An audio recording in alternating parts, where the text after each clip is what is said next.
کوئی بندہ لالا موسیٰ میں بیٹھ کے یا فیصل آباد میں چک نمبر 232 میں بیٹھ کے یہ فیصلہ نہ کرے کہ ہمارے خیبر اور قبائلی علاقہ جات میں جو مسئلے مسائل ہیں اس کا حل بمباری یا اس کا حل دہشت گردی یا فورس کے ساتھ آپریشن ہے. ہم اس صوبے کا مینڈیٹ رکھتے ہیں. ہمیں اس عوام نے سلیکٹ کر کے بھیجا ہے. ہمیں اس چیز پہ میجر ہم سٹیک ہولڈر ہیں.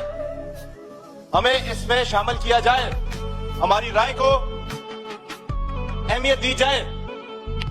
آپ کے ادارے کے بندے شہید ہوتے ہیں, آپ اور ہم اس کا افسوس تو کرتے ہیں, لیکن آپ کو یہ احساس ہونا چاہیے کہ اس ادارے میں جو بندے ہیں اس میں میرا بھائی ہے جو شہید ہوتا ہے, یا وہ میرا والد ہوتا ہے, یا وہ میرا بھائی ہوتا ہے, یا وہ میرا بیٹا ہوتا ہے, یا وہ میرا کزن ہوتا ہے, یا وہ میری بہن کا شوہر ہوتا ہے.